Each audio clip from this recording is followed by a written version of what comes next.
حضرت مرزا مظہر جانے جانا فرماتے ہیں کہ بارش ہوئی تھی تازی تازی دلی میں، تازی تازی بارش ہوئی. ایک بابا لکڑی کے جوتے پہنے کھڑا ہوں، اللہ اللہ اللہ اسی کسی دے کچھ بھی نہیں لگ دے نہ کوئی ساڈا درد.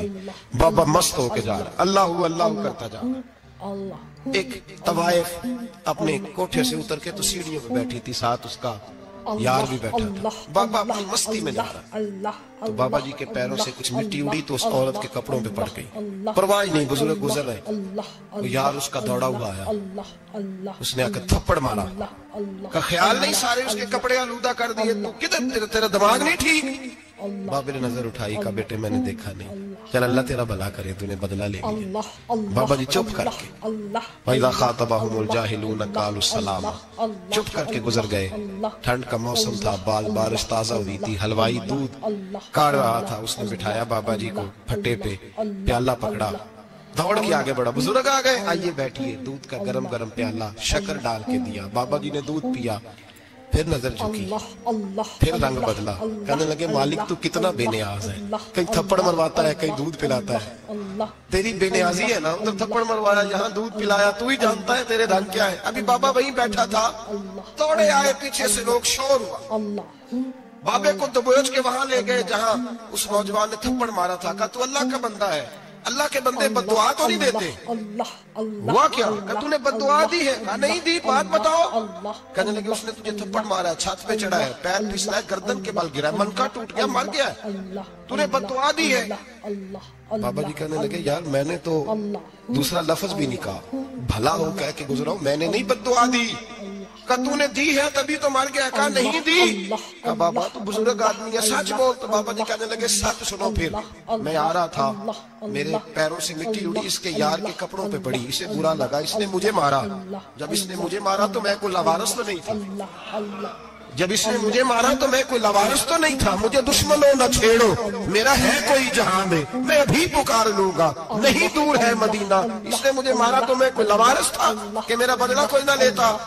اس نے مجھے مارا ہے تو میرے یار کو برا لگا تو اس نے اسے مار دیا ہے، میری تو غلطی کوئی نہیں. یاروں یاروں کا جھگڑا ہے، یہ تو دوستوں کا جھگڑا ہے، یہ تو یاروں کا جھگڑا ہے، کوئی غلطی نہیں میری، کوئی غلطی نہیں. خش خش جنہ قدر نہیں میرا، اے میرے صاحب نو وڈیاں، میں تے گلیاں دا روڑا کوڑا، میں گلیاں دا روڑا کوڑا. میں نے محل چڑھایا ہے سائیاں، میں نے محل چڑھایا ہے سائیاں. فرمایا جس نے مجھے لاوارث سمجھا تھا کہ تھپڑ مار کے گزر جائے، میرا کو پوچھے گا ہی نہیں. میرے رسول پاک علیہ السلام کے بارے میں رب فرماتا ہے بھی میں تو تیرے ہوتے ہوئے کافر کو سزا نہیں دیتا کہ تو موجود ہے. یاد رکھیں حضرت فضیل بن عیاض فرماتا ہے ایک جوان تھا، مسجد میں آیا، لوگوں سے کہنے لگا روٹی کھلاؤ. کسی نے توجہ نہ کی. اس نے کہا میں رب بتانے والا ہوں، میری طرف دیکھو تو صحیح. کسی شخص نے خیال ہی نہ کیا. پھر اس نے کہا یار تھوڑا سوچو. نمازیوں سے کہا، اہل علاقہ سے کہا، انہوں نے تیری طرح کے بڑے درویش دیکھے. مسجد کے محراب میں وہ رب کریم کا بندہ انتقال کر گیا. جب فوت ہو گیا نا، لوگوں کا مزاج ہے، بیمار کو دوائی نہیں دیتے، جنازے پہ وقت پہ پہنچ جاتے. جب کوئی گر رہا ہوتا ہے تو سہارا کوئی نہیں دیتا، جب کوئی گر جاتا ہے، ٹانگ ٹوٹ جاتی ہے تو تیمارداری کو زمانہ پہنچ جاتا ہے. اور بزرگ وہ نوجوان اللہ کا نیک بندہ مسجد کے محراب میں فوت ہو گیا. حضرت فضیل ابن عیاض کہتے ہیں امام صاحب نے اعلان کیا چندہ دو، کوئی لاوارث فوت ہو گیا، کفن دینا. چندہ اکٹھا ہوا، کفن خریدا، جنازہ پڑا. عشاء کے بعد دفن کر کے آئے. فجر کی نماز کے لیے جب امام اور مؤذن مسجد میں آئے تو چیخیں مارنے لگے، تڑپنے لگے. دور دور تک آوازیں پھیل گئی، دنیا دوڑی آئی. کیا ہوا؟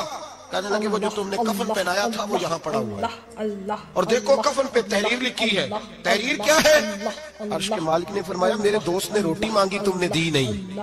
اس نے تمہیں میرے قریب کرنے کے لیے اپنی طرف توجہ کرائی، تم نے کی نہیں. اور میرا یار تمہارے کفن کا محتاج تھا، سنبھال کے رکھو اپنا کفن، میں نے اسے جنت کا لباس عطا فرما دیا، سنبھال کے رکھو. یہ کوئی لاوارثوں کا ٹولہ ہے؟ یاد رکھیں جو وارث والے ہیں، وارث والے ان کا رنگ اور ہے، جو ماننے والے ہیں ان کا مزاج اور ہے. اپنی زندگی لاوارثوں. حضرت عبداللہ ابن مسعود سے کہنے لگے قرضہ بڑا چڑھ گیا. فرمانے لگے تمہیں وہ دعا نہ سکھاؤں جو ہمیں نبی پاک نے سکھائی ہے.